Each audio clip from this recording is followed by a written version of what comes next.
All right, guys, welcome back to the Home Service Expert. I got Ryan Englin in the house. He's an expert of management consulting, team building, change management, employee training, and hiring.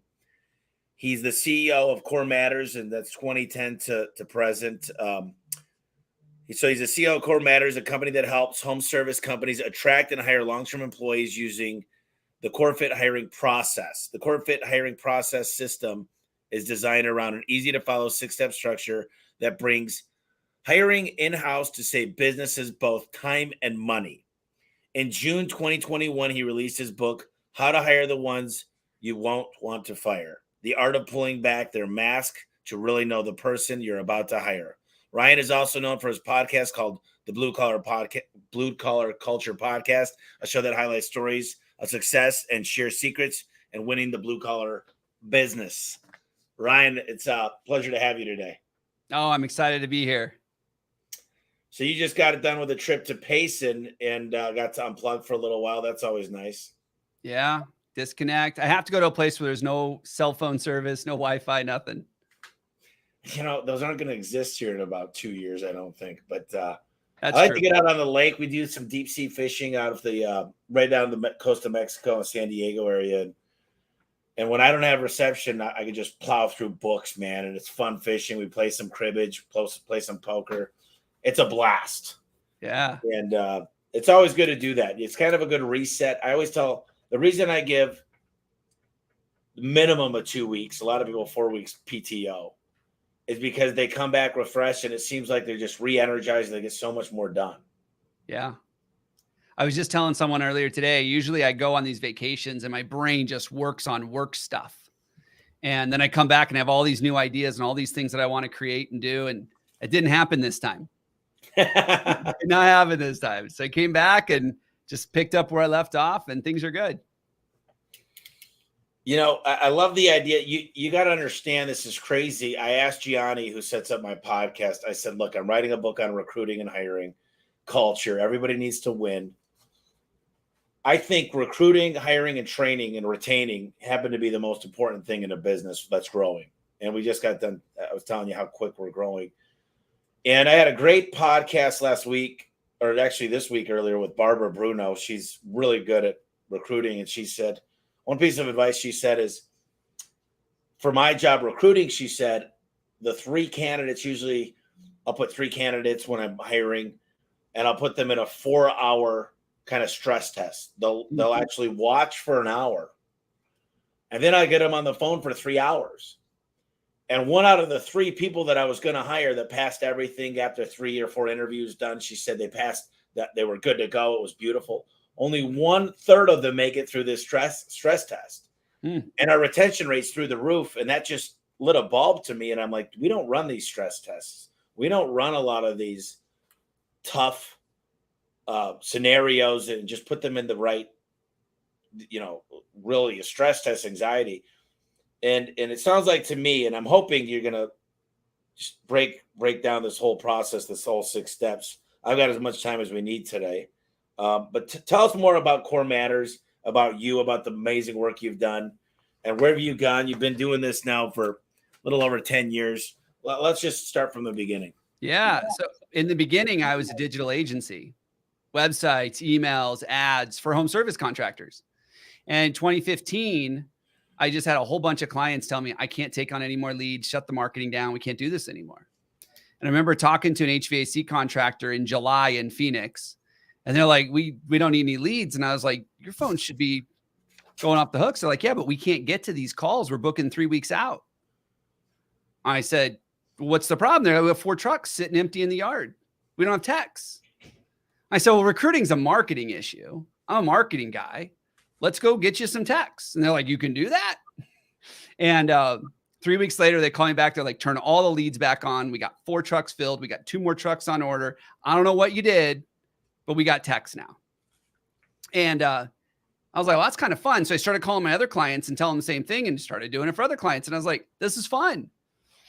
But then what ended up happening was we found out that they would hire these techs. They'd only be there for 4 weeks or 3 weeks and they'd lose them. And I was like, well, we got to really solve this retention problem. And I took my background in corporate and love for process design and everything else. And I said, let's go build a process where we can help home service contractors attract, hire, and retain frontline talent, technicians, CSRs, laborers, even construction craft workers. And so we've been doing that for the last 7 years. And a couple of years ago, right before the pandemic hit, I actually turned it into an online coaching and training program. So we can take more people through it. We can get them results faster. We can have them basically copy and paste what we've done many times before, get them the results. And so many of our clients are just hiring beyond what they thought was possible. You know, I think when COVID happened for me, I realized how important the people are, because there was a day and age where you put out an ad on Indeed or Craigslist or ZipRecruiter or Career Builder or Monster or LinkedIn. And now they got all these other little ones, and you could just get them flooding in. But you're right. You got a real turnover problem. There was a real retention problem. And these stress tests, ride-along forms, background checks. But then what happens is you get a great candidate and they're like, I'm not going to wait 4 weeks to do 3 interviews. I need a job. And then I realized the best people aren't necessarily on the unemployment line. Yeah. You should get them to go from one industry. And so I've started hiring for attitude, great people in a different industry that just are always smiling. They're excited. They want more out of life. They want to make money. They're excited about performance pay. One of my favorite questions is, if I could give you a base of 60 for a possibility of a bonus for 100,000, or give you a base of 40 with a possibility of 200,000, which one would you take? Yeah. And if someone says, oh, I'm married, I definitely, 100 grand would be great. I like the 60 base. I'm like, okay, you're a loser. You're not the go-getter. Yeah. I'm like, you're going to pass up for $20,000. You're going to pass up an extra 100,000 because you're insecure with yourself. Yeah. So let's talk about this, because this is gold for everybody listening. And you guys should be listening to this, taking notes, and more importantly, implementing some of these ideas. So let's talk about, so you were in marketing, and then you figured out how to get great people. And then you broke the biggest problem that everybody has, is retention. So let's just start talking about the core fit hiring process a little bit. Can you want to run us through like the basics? Yeah. So it all starts at your core. And we start there. You're writing a book on company culture, right? Yep. That culture is so important. It's the core. It's the center of who you are. It's the foundation of your organization. It's why people show up and come work for you. You've heard the phrase before: people don't leave jobs, they leave people. They leave managers, they leave bosses, they leave toxic cultures. And so people don't leave for a paycheck. They don't leave because they can't get more out of their current job. They leave because the people are misleading them, not meeting their expectations, not keeping promises, treating them like garbage. And so they go look somewhere else. And the only way that we're going to be able to attract good people to us is if we're really clear on our core. What are our value systems? How do we believe? What do we behave? Or, how do we behave? What's our purpose? Why do we get out of bed in the morning? Where are we going? We've all heard about vision and getting the right people in the right seats on the bus. Where are we going? If they don't want to go where we're going, that's a problem. And I can't tell you how many home service contractors have no idea where they're going. So it starts at your core. I was in a podcast about 6 months ago, and the guy said there's, out of the 2,000 companies he's worked with, he said 3 things. And the one of them was the most important one. He started with this. He said, if you don't have a plan, if you don't have a budget, if you don't have exact steps of how you're going to get there, like if you work out and you just say, my goal is to lose weight, but you don't have a diet, you're not counting calories, you don't have a routine, you're not writing down your weights. You get somebody serious, they walk in and they're like, I can do 180 pounds 7 times. Here's my fat percentage. Here's what I'm trying to get down to. Here's my water, what I drink in a day. I know I need to work on this stuff. I'm trying to build better habits. Help me get there. Hold me accountable. Those are the guys that are going to see badass results. Oh, yeah. That's what you're trying to say is, where's your plan? Here's what I hear from most people. They say, I want to make more money. I want to have more free time. And I want to make more profit. And I just want to grow. And I'm like, yeah, I just want to live a good life too. Yeah. But that's just so generic. How do you plan on getting there? Well, we've tried the Google thing and I can't find employees. And I just did a orientation I do a 4-hour orientation with every new group. And I was like, guys, you're in the best spot of your lives today. And you have the best opportunity you've ever had.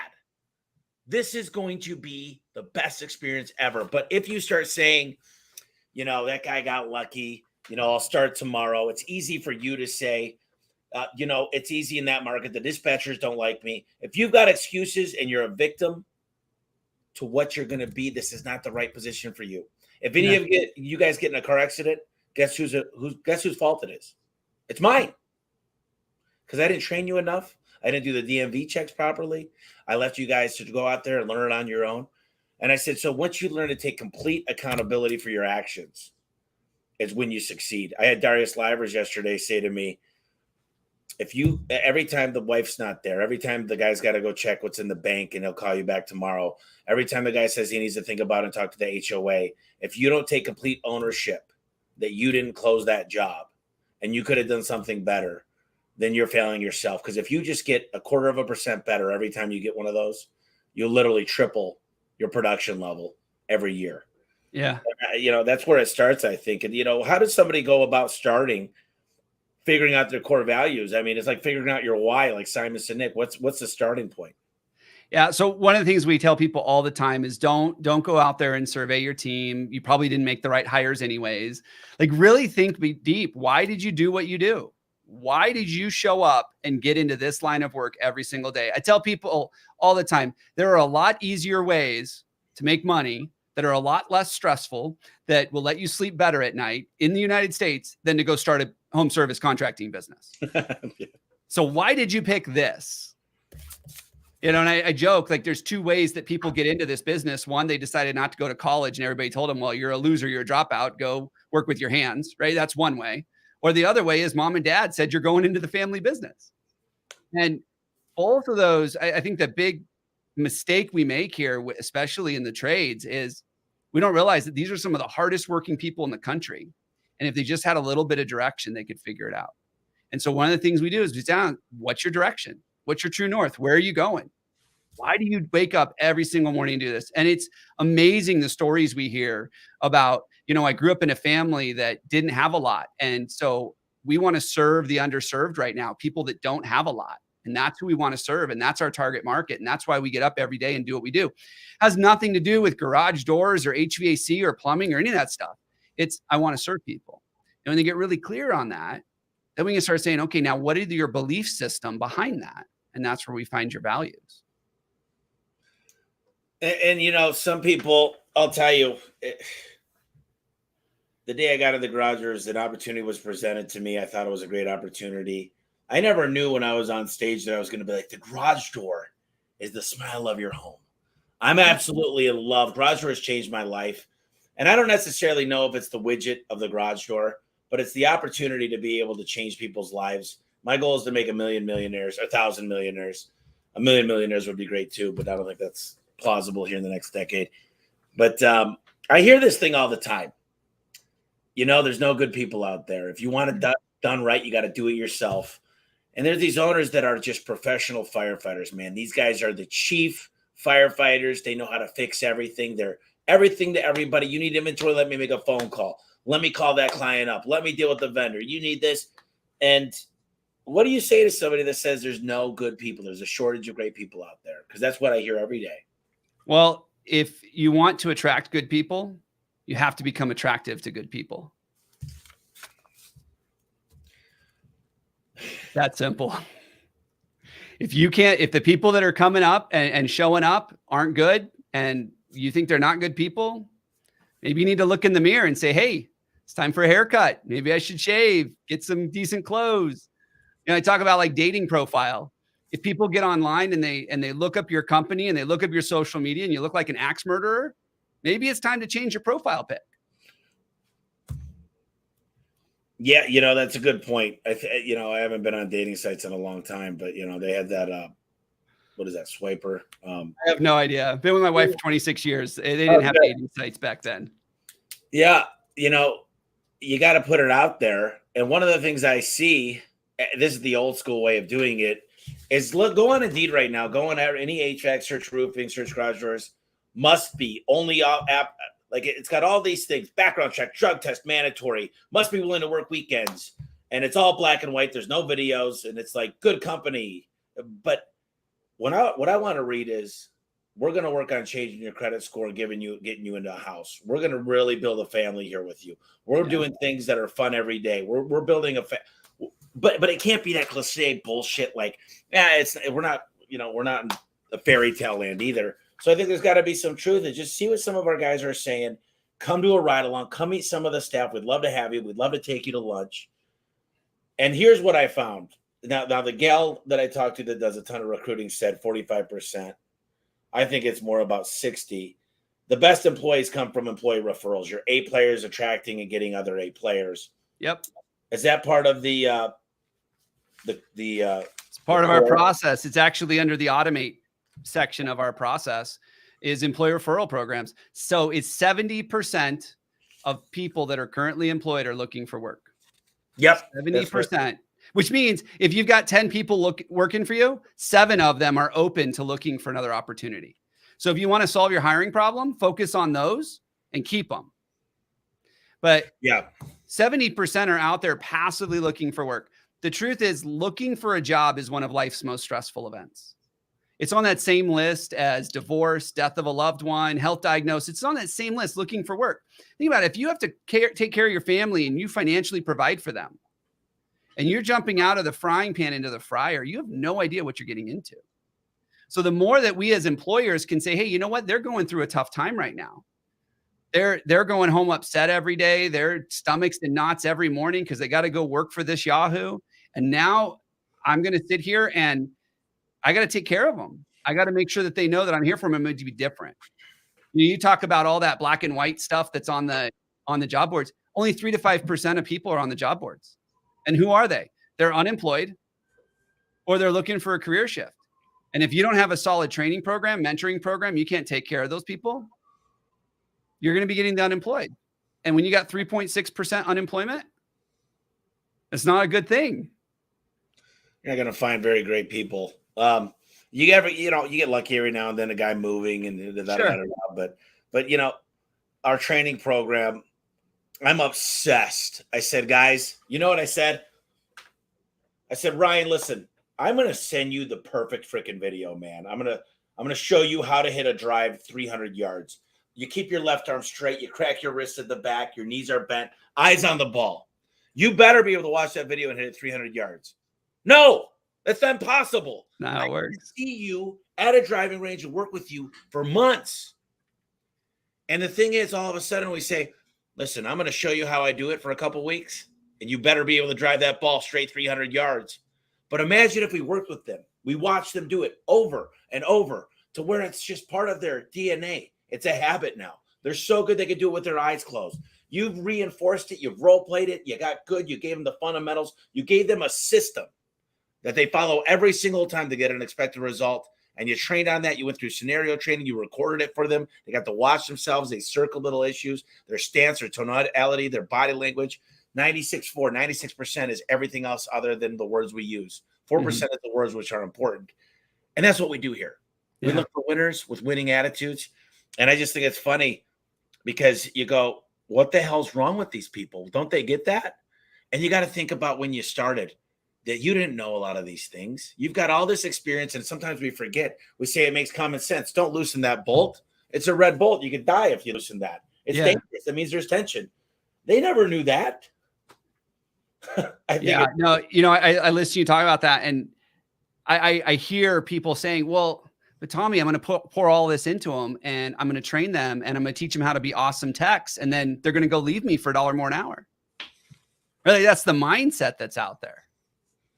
And I think that for a lot of people, it's easier to play the victim card. Woe is me, there's no good people, than it is to say, hey, wait a minute. I have a responsibility to fix this. And I can engage these people, and I can get them excited, and I can develop amazing training programs, and I can pour into them. I was just on a call yesterday with a client, and we were talking about how do we engage people long-term? And I'm like, what's long-term? They're like, well, if they'd stay 90 days, I'd be happy. I'm like, well, let's talk about 3 years. Like, what if you brought every new person in and part of your onboarding says, hey, what are your personal goals? You talked about it. I want to buy a house. I want to buy a car. I want to get my credit score up, all of those things. What if we had that conversation and said, we're going to develop a 3-year plan with you, walk alongside you over the next 3 years to help you buy a house? What would that do to retention?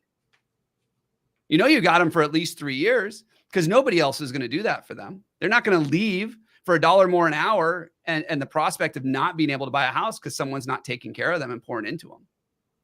I think somewhere along the lines, we forgot that the people that we hire, our employees, they're human beings with hopes and goals and dreams and things that they want to accomplish in their lives. And we forgot that. And we said, no, they're a widget in our machine. And their sole purpose is to generate revenue. And if it's not around them generating revenue or generating me a profit, then I'm going to disregard it. You know, there's got to be stay interviews. There's got to be open lines of communication. I was just talking to my dream manager earlier, and she said, you know what I'm teaching most of our guys how to do? Is how to have a conversation with their superior. Just be able to have a chat. If they're unhappy, if there's a mistake, if the inventory is not right, a lot of them don't even know how to approach that. So they let it fester until the day they just, boom, they break and they quit. Yeah. And I couldn't imagine. We spent over 3 months training. I couldn't imagine saying I'm happy with somebody last 3 months. And you know, the more time you put into them, the more TLC, it's like the longer they want to stay. And they're like, the day they start accomplishing their goals and their dreams. But here's what I found out, Ryan. A lot of these guys haven't dreamt in a long time. They don't know exactly who they want to hang out with. They don't know. They're like, I'd just be happy to take my kids to Disneyland. But the fact is, if they sat down and thought about it and they said, wait a minute, I want to be healthy. I want to hang out with my dad. I want to take him on a golf trip or a fishing trip. I want to see my cousins that I haven't seen in a decade. I want to own a home. I want to do things that I remember one day we went to the Mississippi River and my life was changed. Go back there. But you got to kind of get them in an environment where they could do those things because it's really interesting when they start fighting. They want more out of their job, which helps the company because they're accomplishing their dreams. Yeah. Yeah. It's one of those things though. It's a vicious cycle. You do that and it starts generating results for you. You don't, and it starts taking away from your business. I was talking to someone the other day and they're like, no, we have a hiring problem. We don't have a retention problem. Trust me, it's all hiring. I can't find good people. I said, how many people did you have on December 31st, 2021? They said 10. How many W-2s did you issue? 43. I go, you don't have a hiring issue. You have a retention issue. Oh yeah, that's a good point. You know what? W-2s at the end of the year versus I didn't even think about that one. One of the questions we had is, so what are good people attracted to? And, you know, I think it's just some of the common things, but also they just want to be heard. A millennial just says, teach me. I want to know that I'm part of the process. I want to know that I'm involved and I have a voice. And I want to have fun because I spent over half my life at this place. If I could enjoy it. Now, listen, my guys are out there in the garage at 120 degrees, and I don't think they're just like, yippee-yi, I get to go into 120, but they get this camaraderie, this brotherhood, these goals. They get these communications. And listen, Tiger Woods has to hit 1,000 golf balls a day. That's not very fun. It's not like winning the green jacket at the Masters. There is hard work in everything you do. The golfers work their ass off to be where they're at. And no matter what you think, every job turns into a job. You've got to work, but they could be fun at the same time, can it? Absolutely. You know, I tell people your employees are leaving their family, their friends, and the things they do for fun to come work for you. And if you think $20 an hour and maybe some commission is enough for them to put a price tag on time with their friends, their family, and the things they do for fun, you're kidding yourself. You have to replicate some of that at the workplace. Now, I'm not saying it's all ping pong tables and foosball and beanbag chairs, but Gallup, I don't know if you've heard of Gallup. Yeah. They're one of the big think tanks. They have a 12-question survey, and they have said that one of the 12 questions is a better indicator of engagement than any of the others. And it's, do you have a best friend at work? There's almost an 80% correlation between people that say yes to that question and whether or not they're engaged. And I think, why employer referral programs work so well. Well, it's getting them outside of work and just having a picnic or renting out a video, going to see a movie, and just another thing is what I found is getting the significant other and the kids involved to where they're like, they come home from a hard day of work and like, man, I don't know if I could do this. And they go, man, you love this place. You're going to be able to move up in a year. You got to put your time in, and there's a career path for you. But if the significant other is not bought in, and the kids don't really care, and there's never involvement, I think when you get the buy-in from the family, and the family becomes part of the big family, as it just becomes so much more sticky. Absolutely. We had a client that did on-call service a lot, and they were losing techs because of the on-call. They were taking the phone home, and they were short-staffed like all. And I said, you know what? Why don't you do this? The next time you hire a tech, take the tech and their spouse out to work or out to dinner. Have a conversation with the spouse at dinner. Hey, your husband's going to come home with a phone a couple nights a week. Here's why. Because we do this, and this is who we take care of, and this is why we do it. And all of a sudden, now, did she like the phone coming home? No. But it was a lot easier for him to have that conversation because now they knew the why behind it. President of the company took every new tech out to dinner, took their spouse, and started creating that connection with the family like you're talking about. I wish I could do that with every employee. You got a few too many employees. You're hiring a little too fast right now, I'm sure. I love it. One of the things I get here is like, you're here every day. When I'm not traveling, I go into work. They're like, we see you. And I just think that little bit, the fact that I'm here. Yeah, I'm on my scooter. I'm always on the phone, but they're like, he's here. These guys come up to me, they're like, we worked at a company the 10th of the size of this, and we never saw the owner. We never even got to say hi to him. And I think just showing up is half the battle. Like just going to the gym, just showing up. I think one of the separators for us is we really use software to the next level. We use scorecards. We got these great KPIs. We're able to know where to train somebody. We're able to get these fundamentals down. Is there any tools or platforms that you've been using to provide services to your clients? One of the best tools that we teach clients to use right away is the applicant tracking system. Yeah, the ATS. The ATS. Which one do you recommend? It really depends on the specific situation. We actually have a process we take people through, a little checklist that says, hey, what are you looking for? What's important to you? We have a lot of people that look at Applicant Pro as a good all-around system. We've got some clients that have used Jazz HR. Career Plug is a great one, but they really cater a lot towards franchises and associations. But what's your favorite one? If you were to pick one I'm just going to be selfish here. We're looking at 60 to 80 people a month.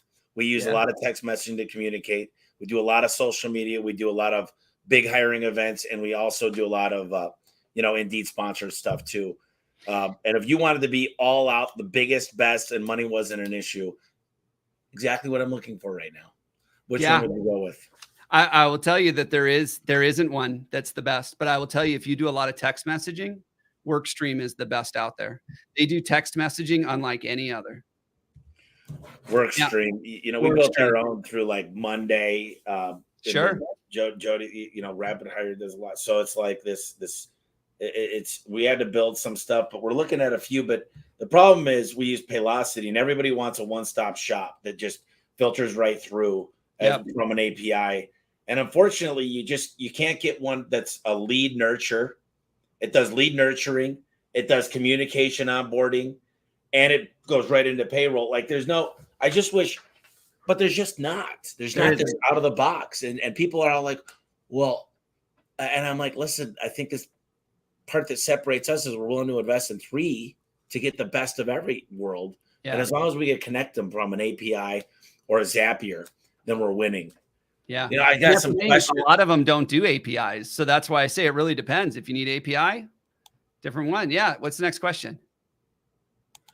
It looks like quick question is, I get ready to hire my first tech. Should I hire an apprentice and train him, or someone with a little more experience?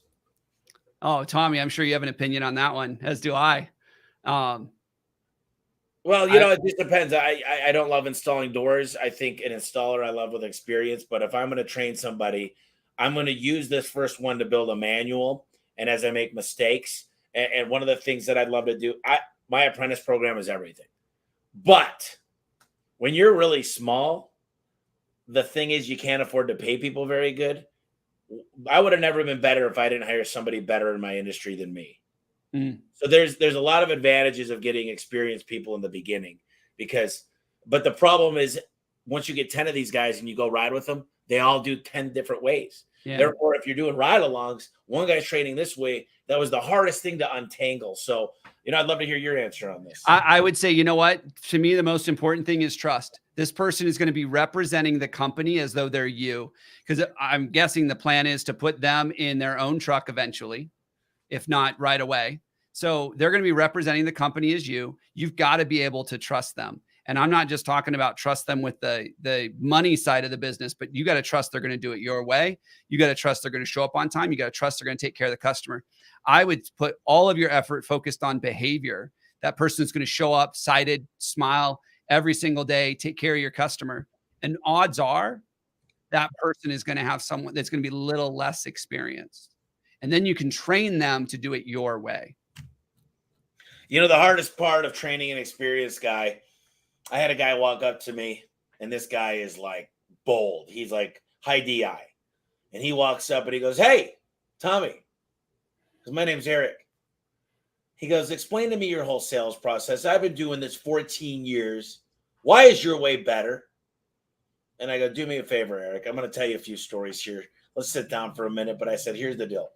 You try it my way for 1 month. And you go all in. You put your heart and soul into this.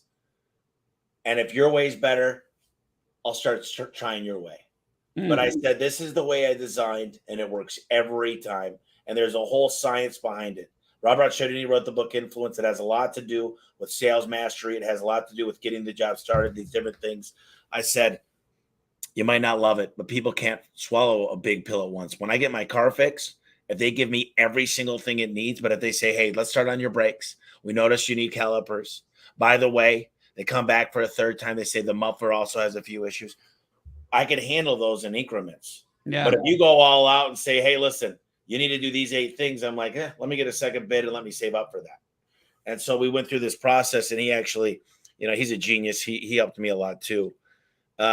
So many people undermine the onboarding process and just getting the orientation. Levy's taught me a lot about this stuff. But they show up to work and they're kind of hanging out up front, their first day of work, and you're like, "Oh, yeah, I forgot you started today. Hey, listen, just go sit with them, do some of your paperwork, and then I'm going to get you just be shadowing a couple people for the next 2 months." Yeah. What the hell? I'm just, like you said, I'm another number. Yeah. What if you had flowers waiting for them and you said, "This is the lunch plans. I'm setting you up with a big tour of the facility. Listen, I wanted to give you and your wife movie tickets because I just saw this new movie that just came out and I thought you'd love it." Like, what if you actually gave a shit and they weren't just a number? And I got to tell you this. I'm not the god of all these things. I just do care, but I got to do a better job. And I love doing podcasting because I'm like taking notes and I'm like, the number one thing we're dealing with right now, I don't know if you deal with it, is ghosting. People. They say they're going to come and they never show up. Yeah. Or you make them an offer and they don't show up on their first day of work. And that's because of the bite it. That won't even go there. we're troubleshooting this all the time, but I'll tell you what, you talked about caring. Think about this. If you're hiring people that already have a job, you've got a good tech coming in, he's got to turn in his notice, he's got to quit his job. How hard would it be for you at the end of the interview, say, "Hey, you know what? I can't wait for you to start. So you got to turn in notice." How you feeling about that? He's like, "Man, I'm nervous as heck. My boss might walk me out. He might curse at me. He might yell at me." Well, why don't we role play this a little bit? Why don't we get you comfortable with having this conversation with your boss? What's it going to look like when you go tell him your notice? And then you play it. "Hey, I'll give you $1 more an hour," right? Because that's what the boss is going to do. "I'll give you $2 more an hour." We want to keep them clear. Like, why are you leaving? But then you say, "Hey, when are you going to turn your notice?" He goes, "Tomorrow morning, 7 a.m., right when my shift starts." How hard would it be for you to send him a quick little text message, 6:45? Says, "Good luck with the conversation. I'm rooting for you. Can't wait to have you on the team." That's genius. These little steps, these little things. I told my guys today, do you know the average pilot when they actually get in an accident? Mm-mm. It's their low 40s. And I'm sitting with this billionaire, and he says the reason why, Tommy, is men come into money in their late 30s. They buy a plane. They got this checklist, like 20 things they need to do. And what happens when you're young, your 40s still young. I'm about to be 40. Is they get kind of cocky. They start skipping steps. And what happens is they can't see over the horizon. The meters aren't working right. The tire pressure, that landing, usually it's the landing or the takeoff. And the fact is, these little things that you're talking about, the devil's in the details. If you actually systematize it and you've got a checklist and you put it into a system, a standard operating procedure, a manual, and it's followed, because systems, 3 reasons things fail is there's no system, the system's not being followed, or it's the wrong system. If you put it in there and you say, make sure you got a plan with each candidate that's leaving their job, make sure you text them the day of and use your Google Calendar, and there's a checklist. And then there's, and this might be a little overboard, but you got a data integrity team that's just making sure these things are getting done, keeping accountability. Imagine what your life would be like if you systematized it and it got done every time. Do you have, I mean, I think we're talking about some really cool, amazing things. Do you have a lot of standard operating procedures for some of this stuff that you kind of, the details? It's all part of our process. Yeah. So every stage in our process, we've got these tools, we've got these things help implement. In fact, a lot of our clients, we help them automate this. A guy walks out of there, you put in the time, you put in the quick little message, and you hit schedule. Sends a text for you. You don't even have to do anything. Like So that sounds like maybe something WorkStream does. There are systems that do it. I mean, WorkStream definitely has a lot of cool stuff around text messaging and how that works. The reason I like WorkStream is they'll actually continue to text and email the person until they schedule an appointment with you. Whether it's a phone call or interview, all automatically. Like, it's just part of their system. It's one of the reasons I really like it. But we use the right tool for the job. Like you said, I'd rather have the 3 that do the best than the 1 that has everything built in, but it's not great. So yeah, it's absolutely right. I mean, look, I love ServiceTitan, but I got 5 things built on top. We still use HubSpot. We've got, people are like, man, you spend a fortune in advertise or my software. And I'm like, it's still under a couple percent. You look at how much I pay for my labor in comparison to technology. Technology is in the low single digits. My labor rates, sometimes 30, some odd percent. So why wouldn't I want to invest more in software and to create more efficient human beings? Because 1A equals 3B. So if I can make somebody triple effective, that 30% by spending a 2%, I'm saving a fortune by adopting technology. I mean, that's my mindset. What do you think the best platforms are? If I was to say this, Ryan, I need 100 people. I need 30 CSRs, 20 dispatchers, and 50 technicians. I want to know exactly how those marketing dollars would go to use. And one of the things I would say in there is I want a training program, an LMS, to train the employees on how to recruit and how they get awarded and how attribution works. I think that needs to be, that's my biggest thing I'm working on, is they want to know where their candidates are. Did they get hired? Did they not? And I don't think I think that they're always like, yeah, I did some recruiting for you guys, but I don't think I ever get paid. So I don't really know. It's not a clear picture for me. So they kind of lose interest, because affiliate marketing, if the person that's an affiliate says, yeah, don't worry, we'll pay you, but you'll never know when, and you don't know how much you did. It's kind of like, I don't really trust you guys. So there's that piece. But where's the best platforms? Well, I would say if you want to track what your team's results are, get everybody in your ATS, teach everybody how to use it. It's that simple. A lot of these ATSs actually have referral tracking for you. So anybody that's doing the work, they can actually track who it's coming with. But I would say if you need to hire 100 people and you need the best, I would say, tell me about your employee referral program. That's the first thing I would do. And I would want to know how effective it is, how many referrals you're getting, how, are you paying rewards? Are you not? How does that whole process work? Because one of the best ways to hire great people is to get the great people you have working for you already, refer them in. What is it about A players that I've seen this over and over. They can't stand B and C players. They despise them. And here's my little take is, if I go golfing and I'm golfing with somebody really not as good as me, I tend to play worse. I tend not to give a shit. I'm going out there to drink. Yeah. But if I'm with somebody good, I'm like, okay, got to stay serious. I'm drinking water. I'm focusing on every shot, and I'm getting better. Yeah. And I like to be around an environment which makes me be the best I could be. What is it, would you say, about A players that just can't stand being around? I don't want to say losers, but B and C players. Well, I tell people, get rid of your C players right away. And you'll find that probably a lot of your B players were A players that cared about the C players way too much. And because they were constantly chasing them, they were constantly fixing things, they were constantly dealing with their drama, it brought their performance down. We've all been on a team before we had to carry the weight. We've all been on a team where we had to do more just to get the same grade. And if I'm an A player and I've been in that situation before, I don't want to play with B and C players anymore because they're going to pull me down. They're going to impact my performance. And I'm going to go home at the end of the day not happy.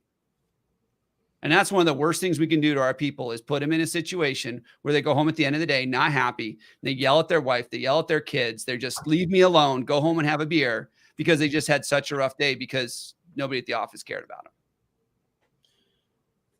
There comes this point that I got to ask, is there, with an employee, is it a will problem or is it a training problem? If it's a will problem, we need to have a serious, tough conversation. If it's a training program, so I look at a dispatcher, for example, hey, I'm picking up all the weight, but you're an asshole teacher. You're like, you should just figure it out. A players, just don't bother me. I'll do it. Just get away. So the problem is this A player is amazing, but what I've noticed about a lot of these badasses, they're like Han Solo. They're so good they can run circles, but they don't have the time to teach. They're like, if you can't figure it out, then shame on you, because they're very good at what they do. And if they just took the time to coach, because I do believe certain C players, if they got the right willpower, sure, they want to do good better, they can be coached up to an A.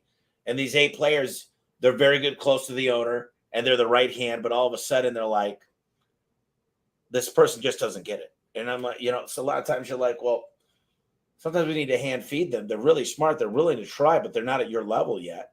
And we need to have you ever noticed that? Absolutely. And I think that you were talking about process and everything else. Well, maybe that's part of your process. You're an A player. Guess what? Part of your job is coaching other people. And here's the process for how you're going to coach people. I think that's one of the things we do is, and that's where the Peter principle comes from. You've heard of that before, right? It's when you promote someone just outside their level of competence. You take your top sales guy and you make him a sales manager. Yeah. Oh, he's going to be awesome. And never is. Okay? We take our top tech and we say, hey, you're going to be a mentor now. You're going to train people now. And he's like, wait a minute. I just want to be a tech. And we take these people and we throw them into a role that they're not qualified to do. They don't have the competency to do. And we do nothing to support them. Where's that SOP on how you coach your C players? It's interesting. I was with a couple buddies 2 weeks ago. It was like Saturday night, and I was bullshitting with them about work. And I was like, a lot of my market managers and different people, I asked one of my regional managers, I said, show me what you do from 9 to 5, Monday through Friday. I'm not worried about you, but what does that 9 to 5 look like for success, to be amazing, to build an amazing market? How much is spent on interviews? How much is saying pump up the guys? How much is coaching? How much is organizing? How much? I want to understand, is it vendor relationships? And he said, it's always different. And I said, man, that's really hard to replicate. And I said, I know I'm so much of a drill sergeant. Like I want step 1 through 5, and I just want success. I got an 8-step sales process. Like I'm step by step for everything. And my buddies go, Tommy, everybody has their own style. And I go, I understand that each one of my guys they might talk about motorcycles. They might talk about tools. They don't need to talk about the same things that I might talk about. I don't have any kids, so I'm probably not going to talk about infants, but they still follow my same process.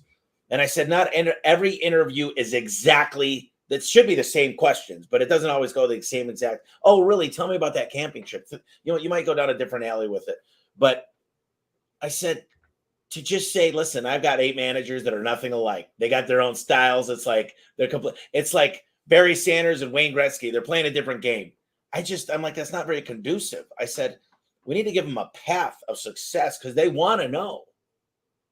They really do. They're thirsty for knowledge. They want to know what you want. And just to say, guys, it's always different. You guys will figure it out. And then shit on them when they don't succeed. Yeah. And I don't know.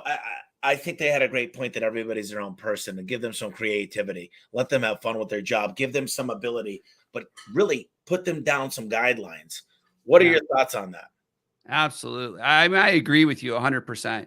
I see it too often where we get mad at people for doing something that we didn't give them permission to do, but we didn't ask them to do either. We just kind of like go figure it out. And then they figure it out in a way that we don't like.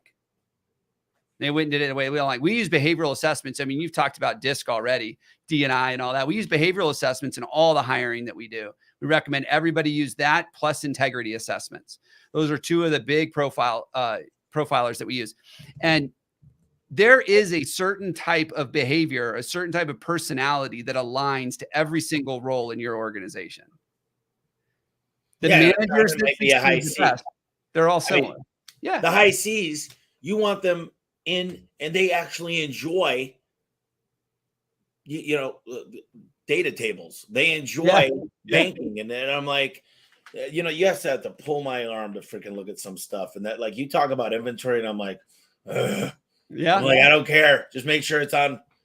But at the end of the day, there's people that are like, they like problem solving. They like figuring out a puzzle. Dispatching to me is not very fun. What's crazy about dispatching is me and you could dispatch the same exact board and both be right, but it could be way different.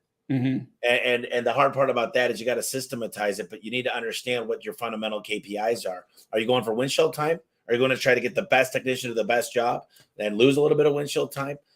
And if you don't put the fundamentals down, then you wonder why you have scattered results. When one dispatcher is there, the next day you should be focused.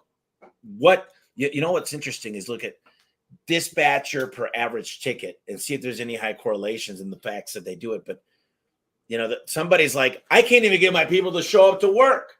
I'm booked out 2 months. Tommy's telling me to look at my dispatch from, so I think you got to be at different sizes of your business to where you start looking at the smaller things. And obviously hiring is one of them. Well, I would say if you can't get people to show up for work, put yourself in their shoes. And would you want to come to work for you?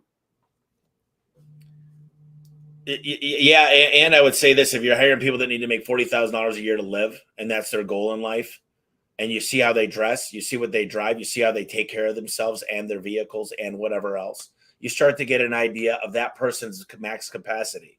Yeah. So when I hire people that want more out of life, and that because I could attract them and they go, listen, my goal is to become one of the top dogs here. I made every single new guy in my orientation text message the top guy in the company and said, I'm effing coming for the number one spot. Look out. Mm-hmm. And the guy, he texted me. He's like, thanks an effing lot. But we had a blast. We have a lot of fun. But I said, you're going for the number one spot because you want it. You want to win. You know what I feel like when I come in second place? I'm the first loser. Mm. And I said, there's two types of people in this world, those who need to be number one and those who hate to be last. I'm the first category. Well, at least I didn't come in last. The hell, what kind of attitude is that? And I know I'm a little bit, what we've realized is when you hire athletes, when you hire people that work at farms, when you hire hard workers, military people, you tend to get a really good output because they need to win. They understand what practice means. They understand what hard work and discipline and focus does. But when you get somebody that's like, I don't really pay attention to sports. The reason I play games is just to have fun. I always ask, listen, when's the last time you played something competitive? Tell me about how it was. Was it a team environment? Did you and the team win? Are you a team player? And I'm looking for those things. I'm just looking I don't really play a lot of sports. I like to watch them, but I'm a kind of a cigar guy. I'm like, okay.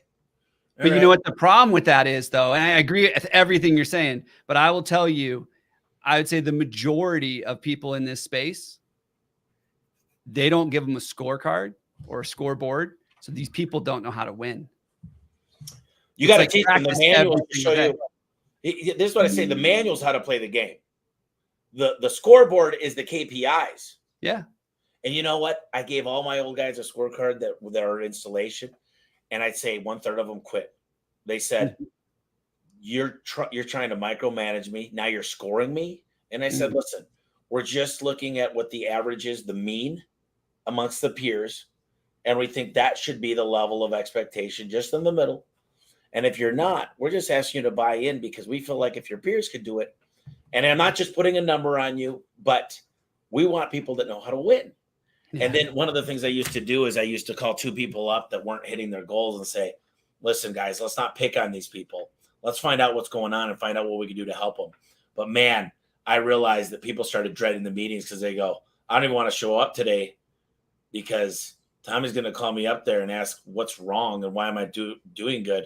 But here's what happened. A lot of them would quit. A lot of them would get better really quick. I tell people, go watch professional athletes. Right? When they're out and they're scrimmaging and they're hanging out and they're practicing, you see them play, but they're playing at like 30% of what they can play at. When the game starts and the stands are filled and the scoreboard's on, they play at 100%. You want your people to play at 100%, you got to tell them what winning is. They got to know what winning is. And the only way they're going to know if they're winning is if you're scoring their performance. I'm absolutely, you look at a guy like Jack Welch or Steve Jobs. I think both of them used to take a percentage of workers, and I think it was the bottom 10%. One of them was 15%. And they say, listen, at the end of the year, here's how you score from January 1st. If you come in, this is how we're scoring you. If December 31st, you're at the bottom 10, you're packing your bags. Yeah. But have you ever heard of a teacher? I'm sure you're familiar with this. They grade on a curve. Yep. They take the top score, and I hated these teachers because they make the test impossible. So those who got a 60% actually got 100. Yeah. And I'm like, you're giving 40 points? That's a shitty test. Yeah. So those who got literally, if a passing point was 70%, if you got less than a 30, you failed because it was a curve. And it's, I think it's important that one of the things that I do always look at the mean, but if somebody hits above a certain level, I'm not saying I tend with several hundred technicians, I tend to say, if you're on the bottom 10%, we need to do some work because your peers, let's figure out what we're missing. But there are times where everybody's succeeding and we're still profitable. But when you look at the difference of our top and bottom, it's like I couldn't even look my mom in the eyes if I was down here. I don't know, Yeah. It's like, it's crazy, but some of my good guys are just that good too. I mean, it's like, holy crap, what is this guy doing? And at some point you got to say, I got to make sure it's ethical. That's true. That's true. But yeah, I mean, that's a good point though, especially for these smaller companies. Cause I saw a couple of questions about small shops. Small shops can do all the stuff you and I are talking about. It's just at a different speed.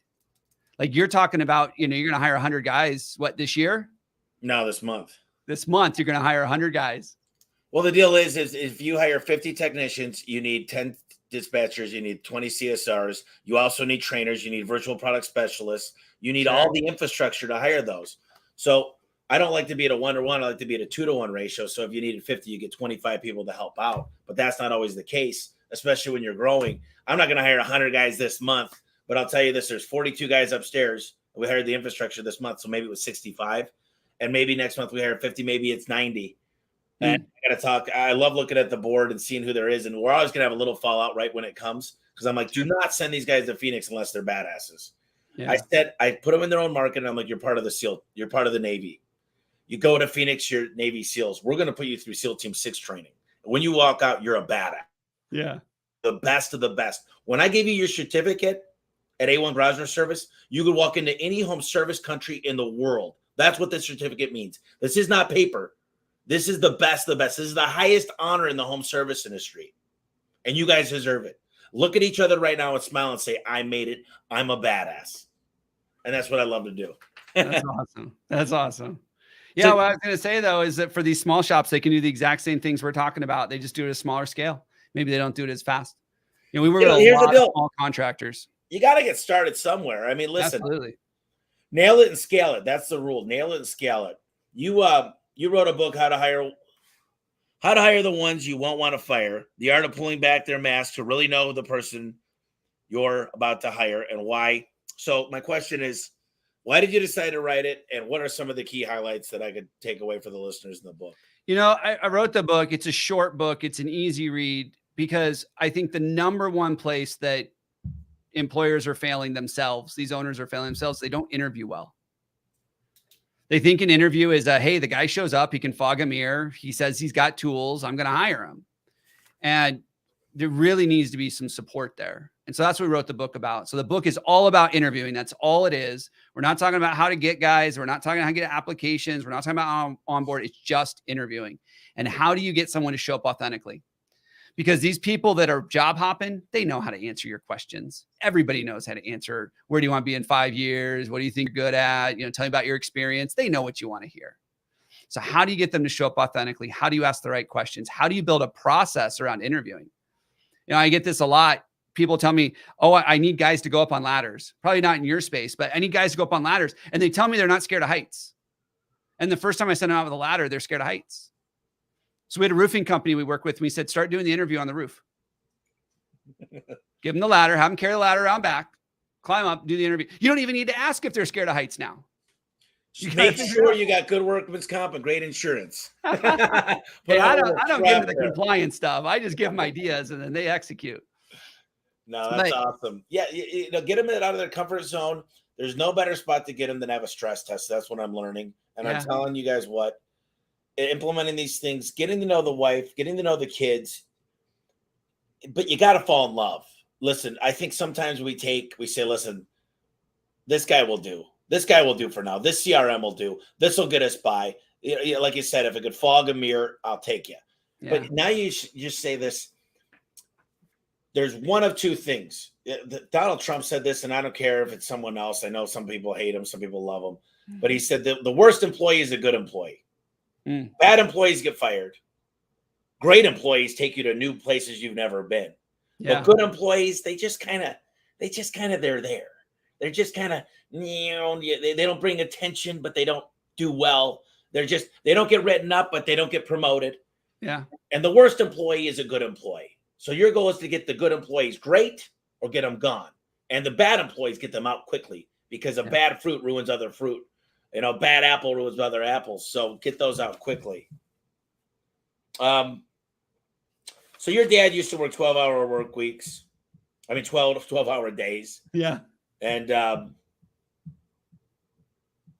what are your thoughts on business owners having no choice but to always have to give overtime? A lot of these guys in the summer in HVAC, they got their guys working 70 hours because they can't keep them busy in the winter. So they say it's feast or you got to get it while the getting's good. What are your thoughts on some of this stuff? Well, I think if you're in a business that is usually impacted by seasonality like HVAC, I really think that one of the best things you can do for your team is figure out how to keep them busy. What other services can you provide in the off season? What are things that you can do to keep them busy in the off season? But I would say that you got to be really careful with burning your people out. And this is one of the reasons that I think wages have gotten so out of control in this space, is because it is the easiest way to bribe people to take your crappy job. It's the easiest way to get people to overlook the fact you're going to work them 70 hours a week. You're going to work them to death, and then you're going to lay them off in the slow season. Is you just pay them more. And we have a whole bunch of companies that are coming together doing this, and they're just constantly outbidding each other. And now we've got wages that seem incredibly insane, because this is how we've solved the problem of treating people poorly and not actually having good business acumen to create a business that can last year round. I couldn't agree more. I hate the people that say they pay more, because there's so many misconceptions on commissions. And look, PTO, 401ks, insurance, paying for the gas, new vehicles you can take home. One of the biggest questions I've gotten in the last year was, do you have new vehicles? Because a lot of people have old shit that breaks down. It's always crap. Those things matter. And then you look, there's tricks that people do. Number one, I can't keep you busy all day. Sure, I'll pay you way more, but you're lucky if you get a job a day, maybe two. Yeah. And so what I've learned, and there's nothing better than learning the grass is never the grass. They all think the grass is greener. And what's so nice is a lot of my guys that have done this in the past, I haven't had this happen in a long time, but they've left. And they say, listen, I got offered this or that. And I always want to be the best. I want to be the top pay, the top everything. But when they leave, when they come back, it's like Adam's always telling me, I give it 2 weeks. I give it 1 week. Sometimes it's 3 days. And they go, when you give them structure, when you give them the meetings, at first they go, damn, we have a lot of meetings. Damn, we have a lot of training. Damn, we have a lot of this. And then they go, when they don't get it, they're like, there's no acknowledgement. There's no training. There's not, they don't even know if they're doing good. They don't even know what the hell's going on. And they go, oh my God, we've got no camaraderie. We've got no meetings. We don't know. It's like a ghost town here. We're surprised if we even get 2 jobs. And sometimes they make a little bit more money, but they hate it. Yeah. It's not about money. It's never about money. There are a lot of things that people would rather have than money. And coming home at the end of the day saying, hey, that was a cool place to work. And I'm excited to go back tomorrow because I get to see my friends. I get to hang out with people that care about me. Goes a lot further than a couple extra bucks an hour. You know, it's funny because I've noticed way more about the technicians. These guys are going fishing. They're going boating. They're doing fun things together. They've become lifelong friends. And I tell these guys, the reason I send you to Phoenix is I love your families. I wish they could come too. But the way that you're separated and you get to focus with your roommate and you get to learn about their lives and you get to just be focused on everything. And you get to meet and hang out with me and the staff here and see what we built and some of the best. And I just love the fact that they walk away going, I've got these friends for life. It's like a fraternity for them. Yeah. I think it's really cool. I'll tell you what I'm going to do, Ryan, is I'm going to invest in your system. I'm not kidding. I like to get people on the podcast and because you did this, it's not my way of giving back. I actually want this, but a lot of times I'll do it. But at the end of the day, I'm going to make an investment in myself to invest in your program. What's the best way to get a hold of you? Yeah, my website's the easiest way, thecorematters.com. And if you Google Ryan Englin, I show up all over the place. Pretty easy to find me. But if you want to learn more about our system, it's corefithiring.com. Redirect you to the right page and everything. corefithiring.com. Yeah. And is there any books that have stood out in your life that really made things a little bit simpler for you to succeed? You know, for me, Profit First was hugely impactful. That was one that helped me on the finance side of my business. But I'll tell you, the one that I think was probably the biggest impact was E-Myth. Oh, yeah. Michael Gerber. You know, there's something about that franchise model and falling in love with systems and processes and hiring people that have the right behaviors and the right mindset and then actually teach them how to do it your way. That was really impactful for me early on in my business, actually. Yeah, Michael Gerber's been in this office. He's a real treat. He's a good guy. He gave me a first version of a signed copy of his first version. That's awesome. But I'll tell you, one thing that comes up a lot is how do I teach my people how to better communicate? And I'll tell you the best communication book I ever read. It's called Love and Respect by Emerson Eggerichs. It's a marriage book. So it's about how to have better communication with your spouse. But it opened up my eyes into ways of communicating and listening and being able to respond correctly. That was just incredibly impactful. And I use it in business. In our coaching, we reference a lot of things from that book a lot. You know, I'm one of those guys that I get all these ideas in my head. And yesterday I was at dinner and I just was like, shut up, listen. I just put my ears up. I'm like, quit. It just pops in and I'm like, oh, yeah. And I'm like, just live in the moment here and just smile and listen. And it's really hard, especially if, you know, I only had one older sister. But if you were in a big family, you were just like, can I get to work? Can I see dad today? Do I get to talk to him? You know, because my dad was in a family of 12. And I can only imagine how hard it must be just to have a little bit of quality time, just you want to get it. You know, we talked a lot about quite a few things here, Ryan. I'm sure we missed some core ideas here. I want to give you the opportunity to kind of share, close us out here. Maybe we didn't talk about something. Maybe you got some take action steps, but whatever it is, I'm going to give you the floor for a few minutes to close us out. Yeah. You know, thinking about our process and where people get the most impact from it. You and I talked a lot about investing in technology. I always tell people when you're looking to hire someone brand new, especially if they're not frontline, if they're not revenue generating positions, which we have a lot of support positions, ask yourself, can I invest in technology to better support my technicians before I go hire another person? So we talk a lot about technology. So I think the applicant tracking system, the ATS, if you're struggling to recruit, it's an amazing investment in your business. And then the other thing is invest in your people and equip them with the tools they need to become your biggest fans for recruiting new people to your organization. We often have these employee referral programs where it's like, hey, $500 if they're here 60 days. And we completely shut those down day one. First thing is, it's not your employee's job to make sure that their friend is there in 60 days. It's your job. Their job was to get you the referral. You did the hiring. You chose them. You did all your research on this person. You hired them. Now you're supposed to guarantee.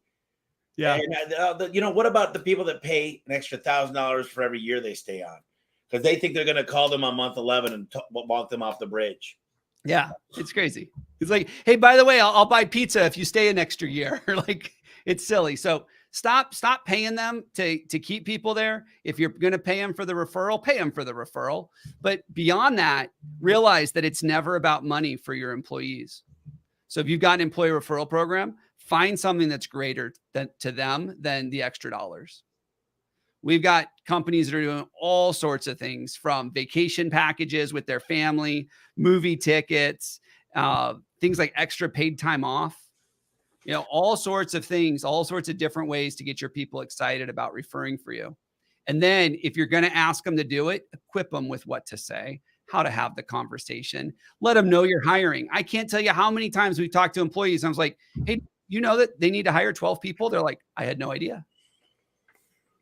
No, they don't. And they never were taught. My top guys know how to sell very, very well because they spent 2 months learning.